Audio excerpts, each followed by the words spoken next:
Good morning. Today on Spotlight, a look into a new Michigan Healthy Climate Plan report. It was developed by the Michigan Department of Environment, Great Lakes, and Energy, better known as EGLE. They have an office devoted to climate and energy. Where does Michigan stand on its road to 100% clean energy by 2040? We'll ask Corey Connolly, Chief Climate Officer for EGLE. And later on our Sunday morning program, we'll check in with Nancy Kaffer, editorial page editor for the Detroit Free Press. What does she plan to keep her eye on in 2024? We'll find out. It's Sunday, January the 21st. I'm Chuck Stokes, and this is Spotlight.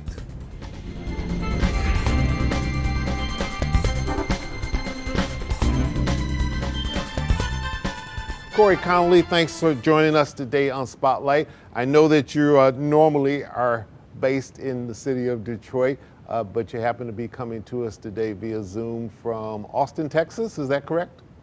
That's correct. Okay, what are you doing in Austin? I'm actually here with a number of states from across the country, trying to figure out how to bring home as much climate-related federal funding to Michigan as possible.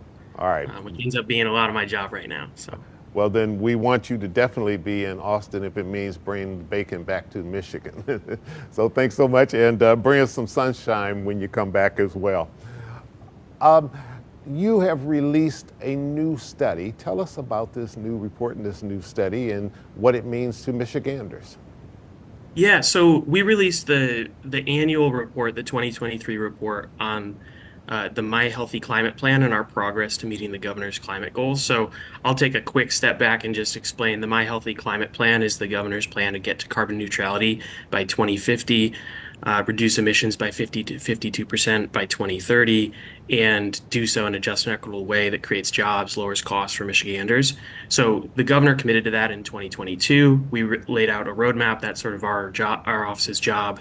And each year we release this report. And so the report this year really emphasized major victories in terms of our progress on bringing home federal funding, $1.3 billion to help reduce costs and drive our climate action in Michigan from federal funding.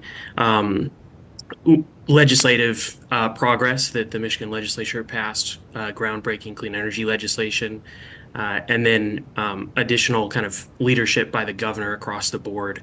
And then the report also includes some sort of like statistical, kind of like where we're at in terms of progress, in terms of some of the metrics that have been set. But a lot of the major things are those federal funding and the legislative victories.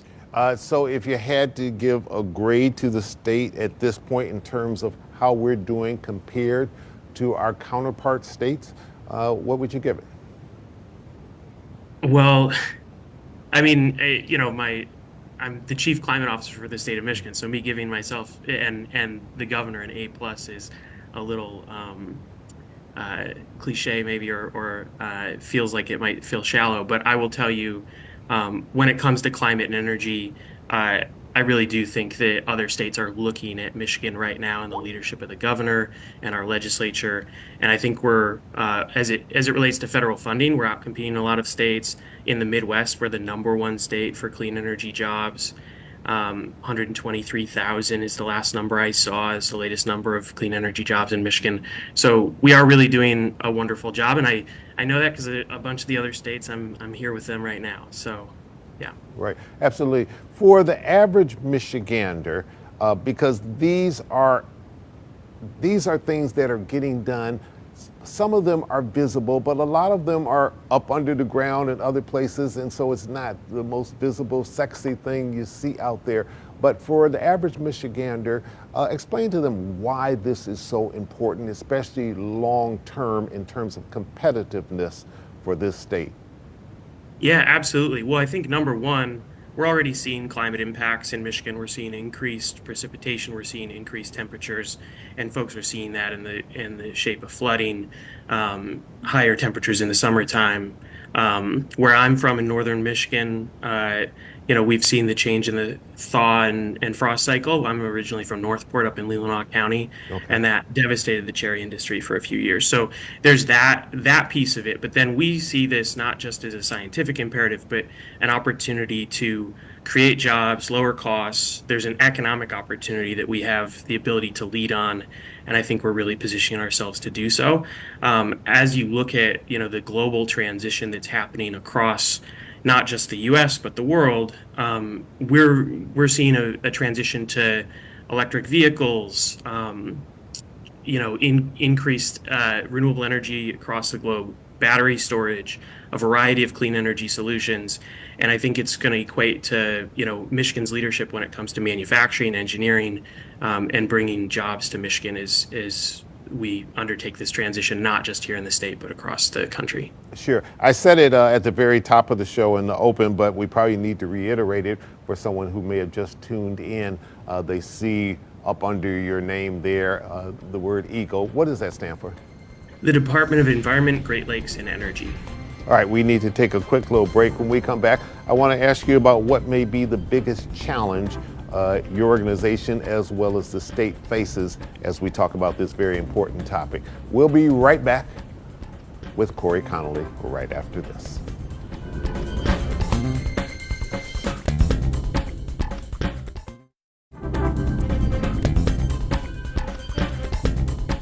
Mr. Connolly, what's the biggest challenge your organization faces as you deal with this Healthy Michigan and climate control?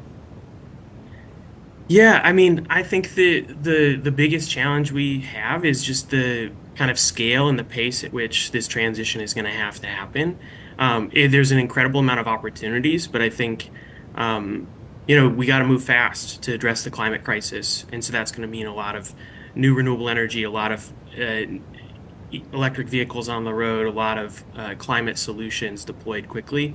And I think that's one of the reasons why we've, through the governor's leadership and the legislature, created an office specifically for the just transition. So to make sure that we're bringing workers along and helping make sure that there are opportunities for everyone in these new industries as they emerge, and making sure that we're doing this in a just and equitable way as we do this kind of rapid shift to renewable energy and electric vehicles.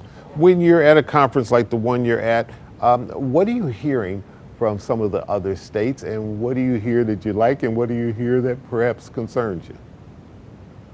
Oh, geez. I mean, I think we're all really, there's just an incredible amount of federal funding available, and I think most states are trying to figure out how to take advantage of it. And I think we've actually, I think the governor and the administration have done an incredible job of getting prepared for this. And I'm reminded of that when I'm here. I'm not saying other states aren't doing well, but I think we have the Michigan Infrastructure Office to help coordinate everything we're doing, Zach Cloden and the team there. And we've really done a great job of bringing home as much federal funding as possible. So like when I'm with these other states, I see that, they also are working to try and bring home this funding, but I think we're doing an incredible job of it, and I'm reminded of that when I'm here. If people want to get a hold of this report and in their own time be able to drill down on it, is there a website or something they can go to? Yeah, it's michigan.gov/climate, and it'll route you right to our website and everything. And I will say also, just another quick plug, when you go there, you'll see we have a couple of really great opportunities for folks to be engaged. We have a May 16th and 17th My Healthy Climate Conference in Lansing, and we have the first My Healthy Climate Corps. So we're putting 30 folks in communities all over the state of Michigan, including one in Oakland County and one in Detroit, and they'll be helping us make sure we implement this and implement the governor's vision as it relates to the My Healthy Climate Plan. One quick final question, and then we'll let you go because I know you're on a tight schedule. Overall, are you optimistic that attitudes may be changing in this state about climate control and the things that we need to do to be ready to compete? Yeah, Or do we still have a tremendous number of naysayers who say, the sky is not falling? Yeah, well, I mean, I've dedicated my career to this. I'm from northern Michigan, Northport, and I've been working in this since I graduated from Michigan State in 2010. And I will tell you, the attitude and the kind of hopefulness that I see is night and day. And I really do think we have a lot of momentum here to solve these challenges and take advantage of the opportunities it creates. All right. Corey Connolly, Chief Climate Officer for Egle, thanks so much for joining us today on Spotlight, and we'll invite you back. And coming up, we'll talk to the editorial page editor of the Detroit Free Press, Nancy Kaffer. We'll be right back. Stay with us.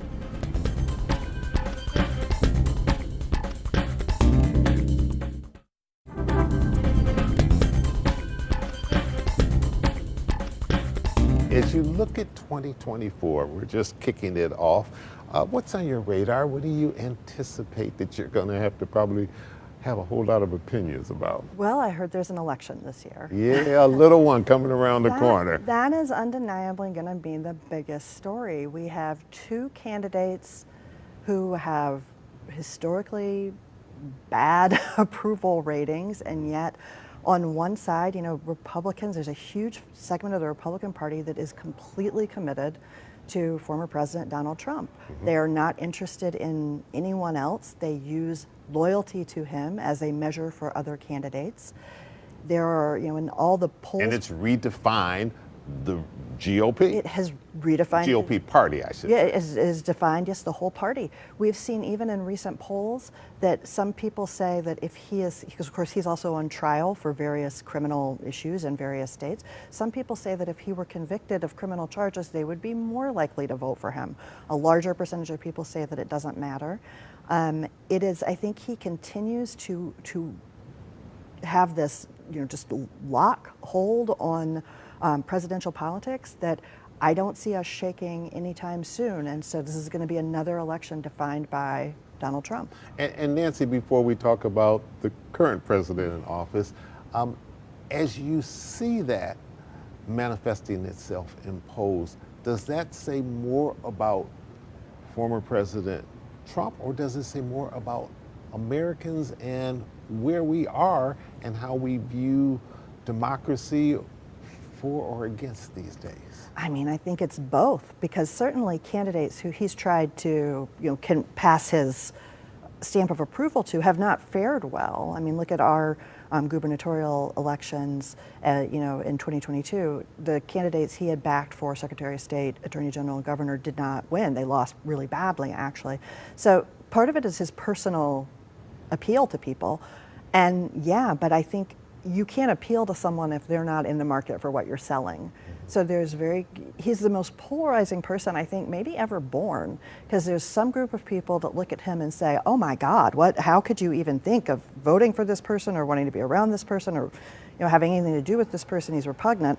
And then you have another group of people that say, yes, he should be president. He should be president forever. I don't care about anything he's done.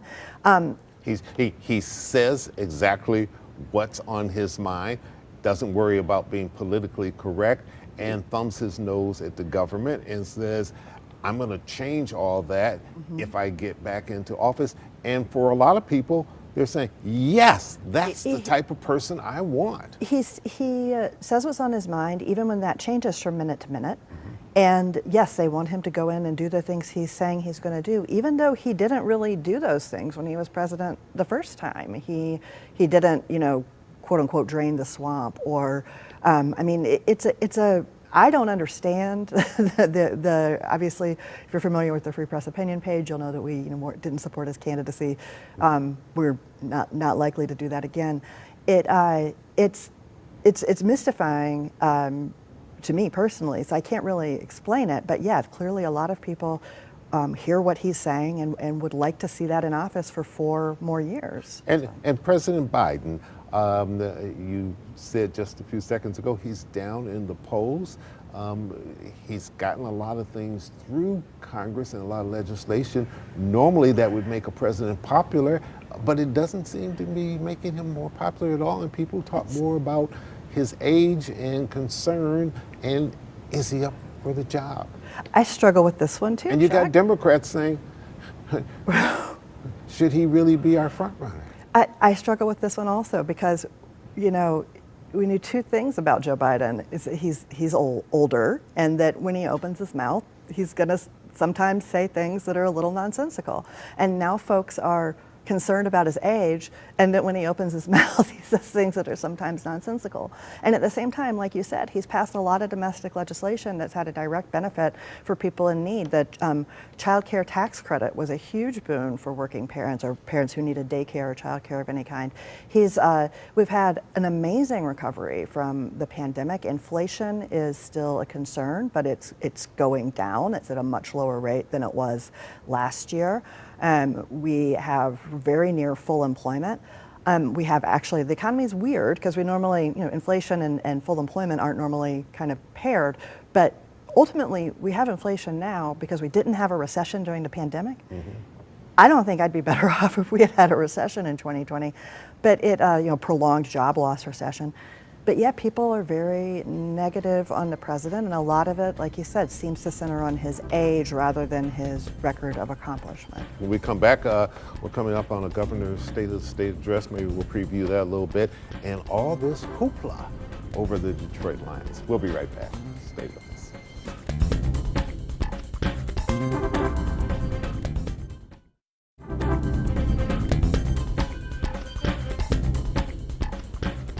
Nancy Kaffer, editorial page editor for the Detroit Free Press, one of my guests today on Spotlight. All right, we'll start with the really bright stuff first. Detroit Lions later today, they have their second playoff game here at home. This town is really geeked, and it's not just about sports, is it? It's also about economics, and it's about rebranding of a city and watching the rest of the nation get another look at all that's happening in Detroit. Okay, so I'm a Johnny-come-lately here. I became a Lions fan this year. I wasn't a fan of another team. It's a good year to become a Lions fan, right? I'm not a big sports fan generally, but my 13-year-old son got into football this year, so I wanted to watch the games with him. My husband has sworn off his Lions fandom about 7 or 8 years ago, and he came back this year because of our son. Yeah, it's awesome to watch. I love to see our city win. I love to see people coming downtown. I work downtown every day. I love being downtown. There's a lot more people downtown now than you might think, but it's not like it was before the pandemic. So I love to see downtown streets full, people coming to bars and restaurants. I know those restaurant and bar owners are glad to see. Absolutely, that's ka-ching for them. I hope it reminds people that downtown is pretty cool and that it's a fun place to be. I mean, we still have a lot of event traffic post-pandemic. I don't think that's fallen off. But, and it is going to get a little busier for you downtown when the NFL draft comes in April, because that's about 500,000 people they're estimating coming from other regions smack dab to the whole campus Martius area. And this Lions run is just juicing excitement for the NFL draft. I mean, it's just like as opposed to sort of feeling dejected and like, well, how could it go? Like, maybe we'll do better. Like, we've got a great team. We've got one of my colleagues, James Hill, executive editor at the Free Press. Yep, know him well. When I told him I wanted to become, I wrote a column about how I was going to become a Lions fan this year, and he told me the thing that I think has stuck with me all season, which is that Dan Campbell has been focused on building a team that doesn't just have that one superstar. It has a whole team filled with great players who learn to work together. Governor is coming up on her State of the State address in a few days. What do you anticipate she needs to say? Well, I'm glad you asked about this because the presidential election is sucking so much oxygen out of the room, but we have really pressing local stuff to worry about, right? We have the state of Michigan, we have our cities. Whitmer has said, expect more of the same in this year's budget. She's going to continue to focus on education and other things that she has as priorities, which is what we need to be focusing on. We have a divided state. She's significantly more popular than either one of the presidential candidates. She has been very successful at this very common sense kind of governing and campaigning. I mean, not that she has to campaign anymore. I think she's personally pretty progressive, but her priorities have been, the roads, the schools, things that we can do that everyone should be able to agree on. And she's been successful at staying focused on that. So I wouldn't expect any big departures, but we do have still quite pressing needs. I think we still, is just listening. And there'll be a debate over what to do with some of the excess money. Yeah, absolutely. I think Republicans want to give people a tax cut. The problem with that is by the time you spread it out to all the residents of the state, it's an amount that for most households, I know there are definitely households in great need, but it's spreading a huge amount of money pretty thin over a lot of people, but taking a huge divot out of state government. I think we've learned that we need a rainy day fund. If we haven't learned anything from the last 15 years, 20 years with recessions and pandemics and the ups and downs of the auto industry. And we also have a lot of stuff in our state that still needs fixing. I was just listening to a report on NPR about chronic absenteeism in our schools after the pandemic still continues to be a thing. We've talked a lot about helping kids recover educationally from the pandemic. In the meantime, those kids are progressing, they're graduating, they're going out into the world, and we haven't necessarily done everything we needed to do to make up the deficit from remote schooling, from just the distancing and dislocation of the pandemic. So that's something I want us to keep in our sights. And very quickly, would it be fair to say Governor Whitmer has focused a tremendous amount of time during her administrations on, for better or worse, reversing much of what Governor Snyder did during his 2 terms in office? Yeah, I think you could look at it that way. Certainly right to work and some other pretty high profile stuff. But also remember that Governor Snyder, tax on seniors. But 2 governors from different parties with very different philosophies both invested in education because they understood that was very true. Probably the most important thing our state can invest in. Snyder also wanted to fix the roads, and that we have some basic common sense things that we need to do in our state. And I am glad to see this focus on education because I would wish if there's one thing our state could do, it's to stop seeing like these kids over here and these kids over here. They're all our kids, and if they don't do well, then our state isn't going to do well. And it's also in the governor's efforts to grow population, young families, young professionals with options will be reluctant to come to a state where the schools are, not as strong as in other states. So well, if we know one thing, we're a blue state now, but we're really a purple state. Yes. And if you stick around long enough, you're going to see it flip at some point. And we like our Democrats, we like our Republicans, and we like our independents. And we'll see what the future holds.